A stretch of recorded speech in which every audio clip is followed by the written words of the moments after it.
Welcome to the deep dive. Today, we're tackling something huge. We're extracting the absolute core insights from a really significant piece of analysis that's been making waves. Yeah, we're giving you the high-value TLDR of Simon Dixon's nearly 3-hour Bitcoin Hard Talk episode, Yep. episode 103, I think. That's the one. Titled, Was Bitcoin a CIA Project? The Hidden Origins of Satoshi Nakamoto. And, nearly 3 hours. That's intense. It really is, and it's gone viral, apparently. Dixon really felt the need to address this whole CIA-created Bitcoin thing once and for all. Right, he mentioned people keep asking him year after year, but the final straw, the catalyst, was actually Tucker Carlson saying publicly he won't buy Bitcoin because he thinks the CIA made it. And Dixon being, a real Bitcoin OG, he bought in at $3 back in 2011. $3, wow. Yeah, and he wrote the first published book to even mention Bitcoin Bank to the future. Plus, he's invested in over 100 key companies: Coinbase, Kraken, Bitfinex. So he's got serious credentials. Not just an investor, but a deep financial and geopolitical analyst. He decided Tucker's comment needed the most comprehensive takedown in recorded history. Strong words. Definitely. So that's our mission today. Distill those 3 hours. We need to look at, okay, are there intelligence fingerprints? Dixon actually says yes, specifically NSA. Okay, interesting. So it's not a flat denial. Not at all. The real question Dixon tackles is why those fingerprints are there, how the final thing escaped state control, and then we get into the whole Satoshi Nakamoto mystery. And crucially, does any of that history actually matter for you, the listener, the individual investor trying to navigate this space today? Exactly. That's the bottom line we need to keep coming back to. All right, let's dive in. Section 1 seems to be about unpacking that core CIA claim. Dixon frames it through a few different theories, starting with what he calls the gateway drug theory. Yeah, and the nuance here is key right off the bat. Dixon concedes, yes, parts of Bitcoin tech were influenced by intelligence agencies. We know that. But the critical thing he analyzes is how the final product, the open source protocol, slipped the leash. Okay, so how does the gateway drug theory fit in? He brings in Richard Werner for this part. Correct. Richard Werner, the guy known for consulting the Bank of Japan and, maybe more famously, credited with inventing quantitative easing, QE. Right, so someone who definitely knows the inside track of central banking. Absolutely. And Werner's theory connects to something Dixon himself has been saying for ages, apparently getting him chucked out of universities for it back in the day. Which is? The idea that banks don't lend out existing savings. When they issue a loan, they literally create new digital currency. Poof. Out of thin air. That used to be controversial, but it's pretty accepted now, isn't it? It is now, yeah. But Dixon emphasizes it because it shows digital money creation by the establishment is already standard practice. So Werner's angle, as presented by Dixon, is that Bitcoin was potentially rolled out as a kind of controlled experiment. A test balloon? Sort of. A gateway drug, as Dixon puts it. The idea was, let's launch this thing, prove there's massive, undeniable public demand for a non-state digital currency, for a digital store of value. Okay, but why would they want to prove demand for something that competes with their own fiat system? That's the strategic twist. Once that demand is super obvious, central banks can then turn around and say, look, the people want digital currency, the market has spoken. And they use that as justification to introduce their own version. The CBDCs, central bank digital currency. Exactly, the controlled, programmable, surveilled version. Dixon points out that Christine Lagarde at the ECB has literally used this market demand argument when pushing for the digital euro. Wow. So use the freedom asset to pave the way for the control asset. Yeah. That's quite a theory. It is. And it leads right into another really provocative piece. Dixon explores the name, Satoshi Nakamoto. Oh, yeah. This is the part that sounds almost like something from a spy novel. Totally. If you treat it as a Japanese name, family name first, it's Nakamoto Satoshi. Dixon, drawing on Werner's expertise in Japan, breaks down the possible kanji, the characters used to write it. And the potential translation is pretty direct, isn't it? Almost spookily so. Nakamoto can translate to center origin, which is sometimes a way to refer to China, the Central Kingdom, and Satoshi. That can mean wisdom or intelligence. So Nakamoto Satoshi, central intelligence. Yeah. Dixon calls it a pretty compelling case. Now look, is it proof? No. Could it be a massive coincidence? Sure. But it fits the narrative, doesn't it? If you were an intelligence agency, leaving a subtle clue. That's kind of how Dixon presents it. He mentions agencies sometimes like to give hints. It adds flavor, maybe a layer of psychological intrigue to the theory that the origins were state-linked, even if you can't definitively prove that specific translation was the intended one. It's a powerful story element regardless, but it still begs the question. If U.S. intelligence had a hand in it, why create something that seems designed to undermine the U.S. dollar? Right. And that brings us to the next layer. Mark Yusko's theory, which focuses on the inevitable end of the current fiat debt system. Yusko connects the intelligence origin idea to the endgame for fiat currency. Exactly. His argument, as Dixon explains it, is that the powers that be, the U.S. financial establishment, saw the writing on the wall. They knew the massive government debt was unsustainable. Yusko lays out basically 4 options for dealing with that kind of sovereign debt. Okay, let's walk through those. What are the 4? Option 1, pay it back. Yusko says, forget it, impossible. Even if you seized every single asset in the country, all the houses, cars, companies, it wouldn't cover the debt. Mathematically impossible. Got it. Option 2? Restructure the debt, which means messy, painful negotiations with creditors, basically admitting weakness on the global stage. Very difficult politically. Okay. Option 3? Default. Just say, nope, not paying. That's political suicide for whoever is in charge. They won't risk being the ones remembered for collapsing the system. So that leaves only one viable option, doesn't it? Option 4, devalue. Inflate the currency away. Make the dollars you owe worth less and less in real terms. It's the historical go-to. Right, the hidden tax of inflation. Precisely. So Yusko's theory, woven into Dixon's analysis, suggests a strategic play. If devaluation is the only real path forward, why not create a cool asset, Bitcoin, that people get excited about? Let's a public pile into it. Yeah. Let them willingly swap their fiat, which is going to become worthless anyway, into this new digital thing. Then you let Wall Street create ways to centralize it, ETFs, lending platforms, etc. Create a big honeypot. Exactly. And once it's sufficiently centralized and controlled through these regulated choke points, then you can seize it, regulate it into oblivion, or use it for your own ends. Dixon argues this is precisely the playbook the Proof of Weapons Network is running right now with the ETFs. And this isn't just abstract theory. Dixon points to a direct technical link, doesn't he? The NSA connection. Yes, this is crucial. The National Security Agency, the NSA, actually created SHA 2566. The hashing algorithm. The cryptographic engine that makes Bitcoin's proof of work work. That's the one. So there's a direct confirmed technical contribution from a major U.S. intelligence agency right at the heart of Bitcoin. Okay, but hold on. If the NSA created the algorithm, isn't that the ultimate potential backdoor?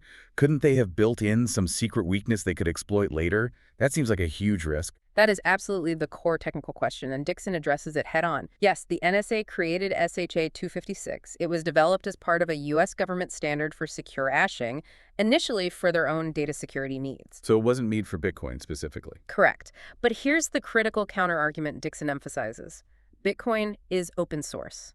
From day one, the entire codebase, including its use of SHA 256, has been available for anyone in the world to inspect, analyze, and critique. So thousands of cryptographers and developers have picked it apart. Exactly. Adversarial review. The thinking is, even if the NSA did know of some subtle mathematical vulnerability in SHA 256 back then, the open source nature, combined with the decentralized way Bitcoin uses it in the proof-of-work consensus, it makes a hidden, functional backdoor practically impossible to exploit without being detected. Because any attempt to manipulate the ledger would require controlling a massive amount of computing power and rely on an exploit that somehow stayed hidden from the global community for over a decade. Right. The system is designed to make cheating prohibitively expensive and transparent. So the argument is, the tech might have state origins, but its implementation in Bitcoin, specifically the open source and decentralized part, meant the state lost control over the protocol itself. It escaped. Okay, that's a really important distinction. The origin doesn't necessarily dictate the final outcome if the design prevents control. Precisely. And understanding what it escaped from requires understanding Dixon's broader framework for global power. Right, the POWN, the Proof of Weapons Network. Let's unpack that. What exactly does Dixon mean by this term? It sounds intense. It is intense. It's Dixon's label for the entire global power structure as he sees it. He defines it as fundamentally a financing mechanism. It's a Ponzi scheme based on fiat debt. Okay, a debt-based Ponzi. But the weapons part. That's because this financial system isn't just maintained by economic rules. According to Dixon, it's backed up and enforced by violence, by war, by covert operations. It's driven by what he calls the financial industrial complex, or FIC. So banks, military, Intelligence agencies all working together. Essentially, yes. A system designed to maximize the creation of U.S. dollar debt, allocate that debt towards corporate and military interests, and ultimately ensure the global dominance of the dollar through, well, the threat or use of force, proof of weapons. And he traces the roots of this system way back. Oh, yeah. He argues the very structure of the central bank facilitates this. Remember, the Federal Reserve isn't technically a government agency. Its shareholders are the private commercial banks. Right, their incentive is to maximize lending, which means maximizing debt creation. And then channeling that created debt towards the big players, particularly the military-industrial complex. Dixon paints it as a closed-loop design for perpetual debt expansion and control. Now, this is where Dixon's analysis gets really explosive, historically speaking. He brings in connections to organized crime. He does. And look, these are Dixon's claims based on his research and sources presented in the Hard Talk episode. He argues this whole system has deep roots in a partnership between the Jewish mob, specifically Meyer Lansky, and the Italian mafia, working alongside powerful Wall Street interests. Wait, Lansky and the mafia involved with Wall Street. In what capacity? Dixon alleges this network was involved in some major historical events, funding Nazi Germany, playing a role in the creation of the Federal Reserve itself, even helping finance the overthrow of the Russian Tsar. Okay, hold on. That's a lie. He's essentially saying the modern financial system we're talking about, the FIC, has foundational ties to a criminal enterprise that funded Nazis and took down the Tsar. How does he connect that history to Bitcoin, which came decades later? The bridge figure in Dixon's narrative is Meyer Lansky. He portrays Lansky not just as a gangster, but as a master strategist of control, particularly through blackmail. Lansky's power wasn't just money, it was information, control over people. Exactly. Dixon claims Lansky was notorious for not holding vast assets himself. He controlled people. He alleges Lansky used sophisticated blackmail operations, including sex rings and entrapment, to gain leverage over extremely powerful figures. He names names like early FBI Director J. Edgar Hoover, even suggesting involvement around figures like JFK. So Lansky had compromat on the people running the system. That's the assertion. And this context, according to Dixon, is crucial for understanding the Nixon shock in 1971. When the U.S. went off the gold standard, most people think that was just about deficits or gold reserves running low. Dixon argues it was much more traumatic. He claims it was triggered because Lansky was about to expose the massive fraud at the heart of the fractional reserve system. The Fed allegedly had liabilities far exceeding its gold reserves. Dixon mentions a ratio around 6-to-1, liabilities to gold. 6 times more paper claims than actual gold. And Lansky found out. How? Through software, allegedly. Dixon points to something called Promise software. Promise. What was that? It was an advanced database management system originally developed for intelligence work.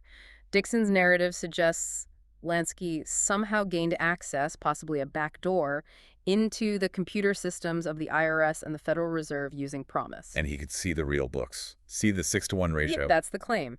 He could prove the system was fundamentally bankrupt and corruptible. He could essentially rug pull the entire fiat system by revealing this globally. Wow, so the Nixon shock wasn't just policy, it was a panic response to Lansky potentially exposing the fraud. That's Dixon's framing. The Fed realized physical gold and reserves were a vulnerability because their true state could be exposed digitally. And then the twist. Lansky, the guy who exposed the weakness, allegedly provided the solution. What was the solution? Computerize your money. Move away from the easily auditable physical backing. Use the power of computers specifically. Dixon mentions the advanced UNIVAC mainframes developed by General Groves. The Manhattan Project engineer. That's the one. Use those computers to create and manage a purely digital system. Lansky, in this narrative, becomes this paradoxical figure, the idiot savant of Bitcoin, Dixon calls him. An idiot savant. Why that term? Because despite his criminal background, Lansky supposedly understood the fundamental vulnerability of the old system and saw that the answer lay in computation, in math.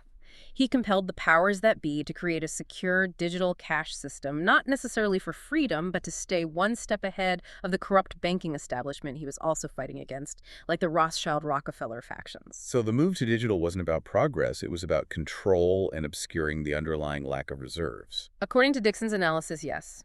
It was about creating a system less vulnerable to the kind of exposure Lansky represented, a system based on digital enforcement rather than physical reserves. It's just incredible to think about that, framing Meyer Lansky, the gangster, as the idiot savant who pushed the system towards digital money because he saw math as the solution to the inherent corruption of fiat. That really reframes everything. It absolutely does. And that push towards digital, towards using math and computation, leads directly to the next key figure in this story, David Chaum and his work on DigiCash. Right. So the system needed a way to go digital, but also potentially needed privacy to counter the surveillance capabilities of those big UNIVAC computers Lansky pushed for. Exactly. To stay ahead, Lansky, according to Dixon's sources, allegedly funded David Chaum. Chaum was a brilliant young cryptographer tasked with building a truly private digital cash system. And that system was DigiCash. What made it special technologically? Chaum developed some groundbreaking ideas. The most famous were blind signatures. Blind signatures. Can you break that down simply? What does that mean for privacy? Okay, think of it like this. When you get digital cash issued by a bank using a blind signature, the bank essentially signs off on its validity, but in a way that blinds them. They can verify later that the digital cash is legitimate when it's spent, but they cannot link the spending transaction back to the specific person they originally issued it to.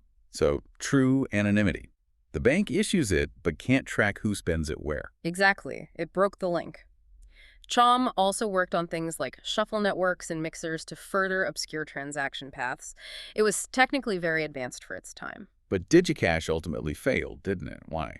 The fatal flaw, Dixon highlights, was that it was centralized. It still relied on traditional banks to issue the currency and use centralized servers. This meant it had single points of failure and control that the existing financial system could attack or co-opt. So the banks could just refuse to play ball or shut down the servers. Pretty much. It ultimately fizzled out and was sold off around 1998. But, and this is maybe the most critical turning point in the entire story, according to Dixon. What happened? Before DigiCash failed, Chaum did something crucial. Between roughly 1987 and 1989, he open-sourced a lot of his foundational work. You just put the blueprints out there. Yes. Dixon calls this the exact moment where, quote, Murder, Inc. and the Jewish mob lose control of the project. Because the knowledge escaped the closed circle. It entered the public domain, specifically the hands of the psychopunks. The community of cryptographers and activists focused on using strong cryptography for privacy and political freedom. Precisely. And that open sourcing sets the stage for the most detailed theory Dixon explores about Satoshi's identity. The Len Sassaman theory. This comes via a guest on Dixon's show, identified as Uncle John. Len Sassaman. Okay, who was he and what's the connection? Sassaman was actually a PhD candidate working under David Chaum. Significantly, he was based in Belgium for much of his work. Belgium. Okay, why is that significant? It potentially explains some of the linguistic quirks in Satoshi Nakamoto's early writings and forum posts, things like the use of British English spellings, optimize instead of optimize, and the pattern of online activity fitting European time zones better than North American ones. Ah, interesting details. So, what was Sassaman's breakthrough idea, according to this theory? How did he potentially build on Chaum's work? The theory suggests Sassaman was the one who brilliantly connected several key pieces. He took Chaum's ideas about digital cash and privacy and combined them with Adam Back's concept of proof of work. Adam Back's Hashcash, which was originally designed just to stop email spam, right? That's the one. Requiring a small bit of computation, energy expenditure to send an email, Sassaman supposedly realized that this proof-of-work mechanism could be combined with Chaum's ideas, but the real magic ingredient he added was timestamping. Timestamping. How does that work in Bitcoin?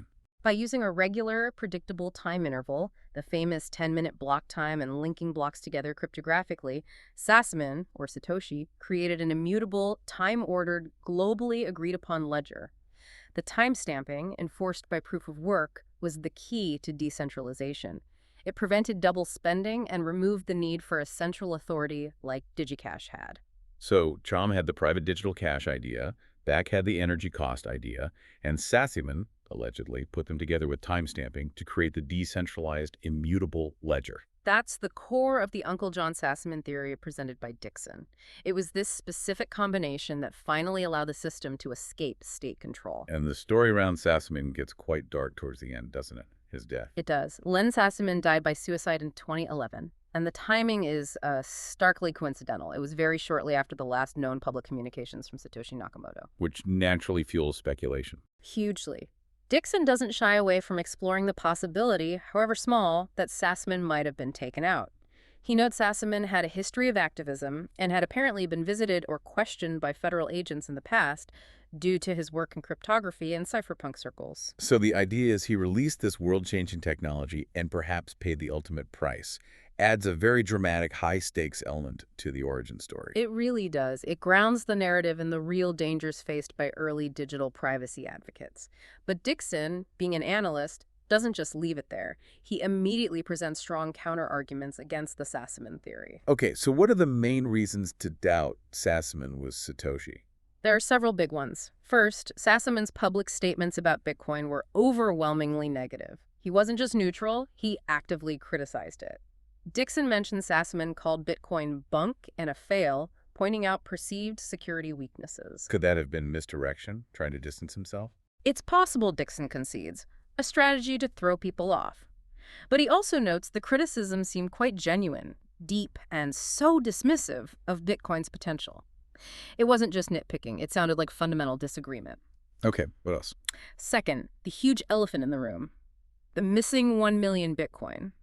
Satoshi Nakamoto is presumed to have mined around 1 million BPC in the very early days. Worth a fortune now, but even back in 2011 when Sassaman died, it was worth hundreds of thousands of dollars. Exactly. And Sassaman was known as an activist, someone passionate about causes, and reportedly deeply devoted to his wife, Meredith. The fact that those million Bitcoin were never moved, never used to fund any political cause, any open source development, or even to provide for his family, Dixon argues that just doesn't fit Sassaman's profile. That's a very strong point. Why create this tool and then not use the wealth it generated for anything, especially given his known passions and relationships? It's a major inconsistency. And the third big issue is purely logistical, the schedule conflict. You mean? Being Satoshi in those early years, 2009, 2010, required intense, almost constant engagement, responding to emails, debugging code, actively participating in forums, explaining the system. It was practically a full-time job needing focused attention. And Sassaman's schedule didn't allow for that. Apparently not. Dixon points out that during that critical period, Len Sassaman was incredibly busy professionally. He was publishing academic papers, traveling constantly for conferences, Las Vegas, Belgium, Spain. It's very hard to see how we could have maintained that demanding public academic schedule and simultaneously been the highly responsive, deeply engaged Satoshi Nakamoto online. Right. The sheer time commitment required for Satoshi seems incompatible with Sassaman's known movements and activities. It's a significant practical hurdle for the theory. So after laying out the compelling case for Sassaman and then the strong rebuttals against it, Dixon brings it back to what he sees as the most crucial point for you, the listener. Which is? Ultimately, it doesn't matter who Satoshi was. Whether it was Sassaman or Hal Finney or Nick Szabo or some unknown group, or even, hypothetically, an intelligence project that's spun out of control.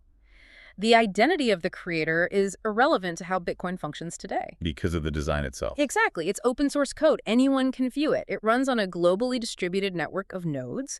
There's no central server to shut down. There's no CEO to arrest. There's no known backdoor. The system itself is designed to be incorruptible by its creator or anyone else. That's the fundamental takeaway. The protocol stands on its own, regardless of its origins, and even that stash of 1 million Bitcoin.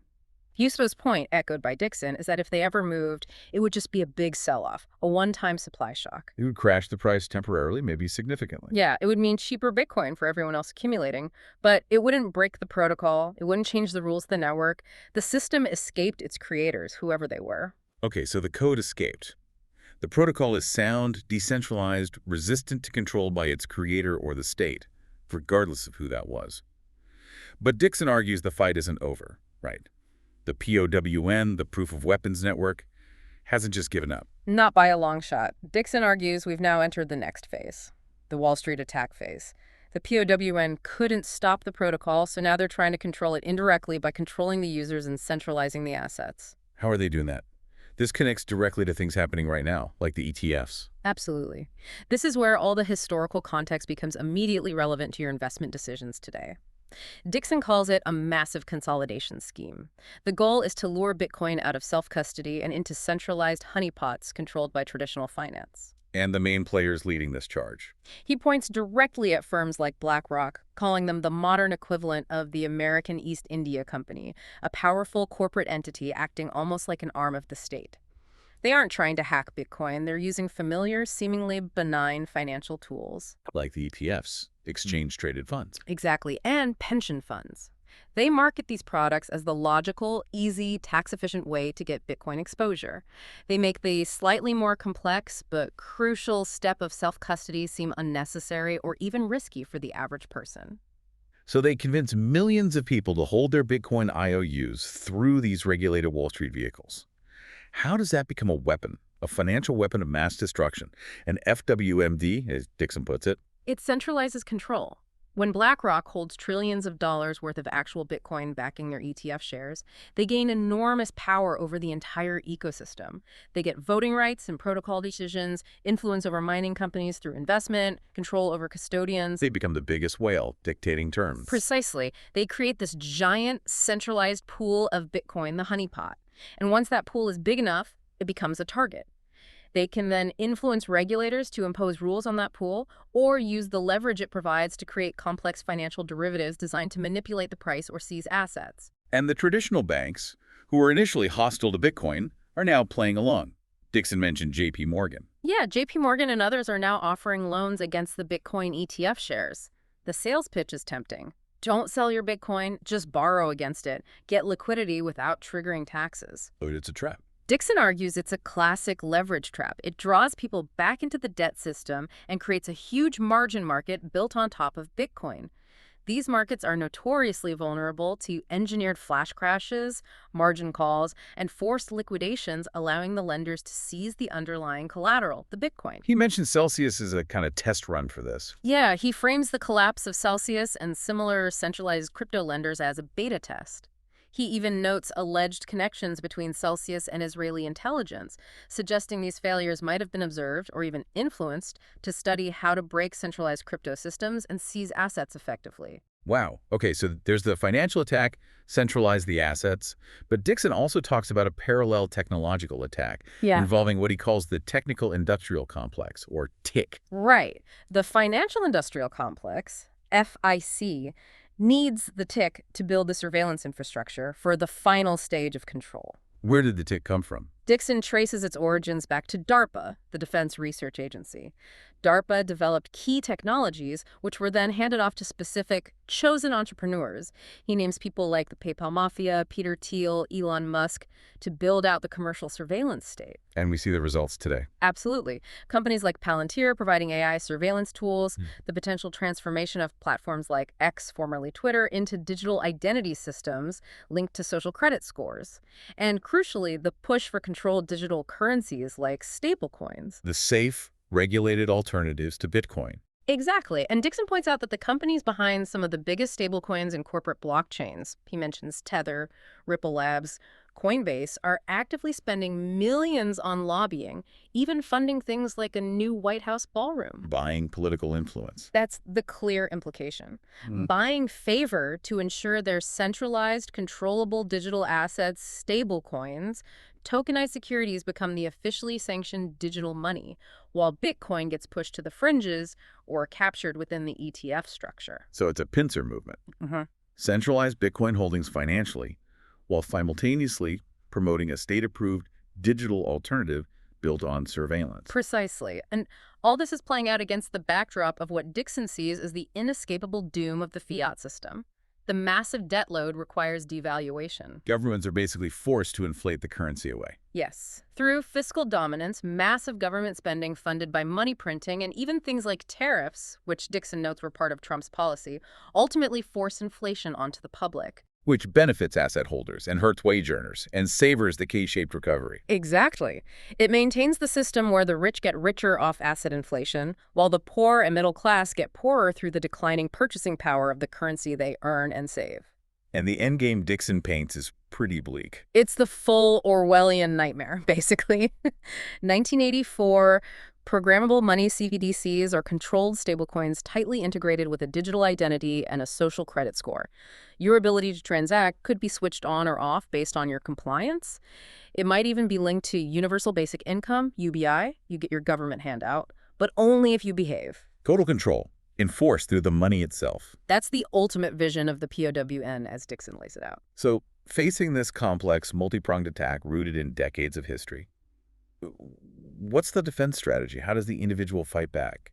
Dixon is very clear on this. He argues the political system is largely captured a uniparty, he calls it, where both sides are ultimately influenced by the same powerful lobbies. Fictic. So voting at the ballot box has limited impact on this deeper financial structure. The only vote that really counts is Where you put your money. Your capital allocation is your vote. The strategy is what Dixon calls peaceful proof of work. Okay, what does that involve? It starts with a conscious boycott of the system. Boycott the Fed, boycott BlackRock's ETFs, boycott the traditional banks that are enabling the centralization. How do you do that? 3 simple steps. Step 1. Buy Bitcoin outright. Don't wait until you can afford a whole coin. Dixon stresses that unit bias is a huge mistake. Buy whatever fraction you can afford consistently. Okay, buy Bitcoin. Step 2. This is the most critical step. Hold it in self-custody. Get it off the exchanges. Get it out of the ETFs. Use a hardware wallet or a secure multi-sig setup. Take personal responsibility for your keys. Not your keys, not your coins is the mantra. Self-custody is the act of defiance, the declaration of sovereignty. It absolutely is. It removes your assets from their centralized honeypot. And step 3, avoid leverage. Do not borrow against your Bitcoin. Don't get lured into those JP Morgan loans or similar schemes. As Dixon puts it, don't start mining some fiat currency debt-based Ponzi scheme using your sound money as collateral. Stay out of their debt traps. Buy Bitcoin, hold your own keys, don't borrow against it. It sounds simple, but it requires discipline. It does. Yeah. But Dixon offers powerful encouragement. He points to the historical data. Right. Every single person, literally everyone, who simply ignored the wild price swings and consistently bought Bitcoin every month, month after month, year after year, has outperformed every other asset class on the planet. Just by consistently stacking sats and holding their own keys. Yes. That simple, peaceful act of opting out in self-custody has collectively beaten the entire collective intelligence of the proof of weapons network, as Dixon puts it. It's proof that the individual can win against this system through peaceful, persistent action. Hashtag out to your O. So, what does this all mean? All right, let's try and wrap this epic 3-hour analysis into the final key takeaways for you, the listener, based on Dixon's deep dive. Okay, first big question. Did the CIA create Bitcoin? What's the TLDR answer? The answer is nuanced. Factions within intelligence, particularly the NSA with SHA-256, definitely contributed key technological components. But crucially, the final product, the open-source decentralized protocol, escaped its creators. It escaped because of the cypherpunk principles, the open-source nature, and the genius of proof-of-work decentralization. Exactly. The design itself prevented ongoing control. Second big question. Who is Satoshi Nakamoto? We still don't know. Maybe Len Sassman, maybe Hal Finney, maybe someone else entirely. But Dixon's core message is, it ultimately doesn't matter. The identity is irrelevant because the system works independently of the creator. Precisely. The network's rules, its transparency, its immutability, that's what matters.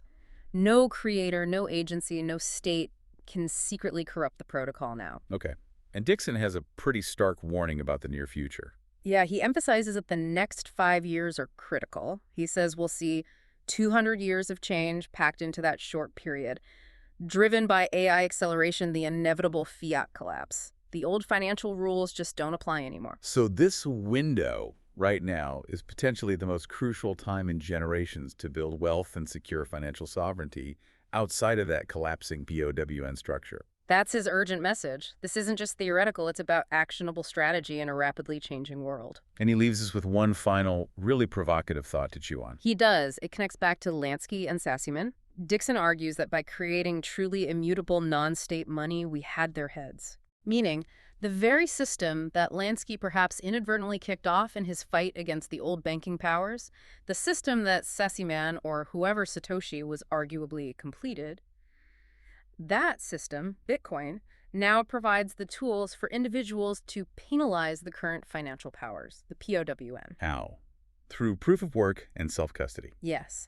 By opting out of their debt system, by refusing to store your value in their inflationary fiat or their centralized honeypots, you are actively weakening their control structure.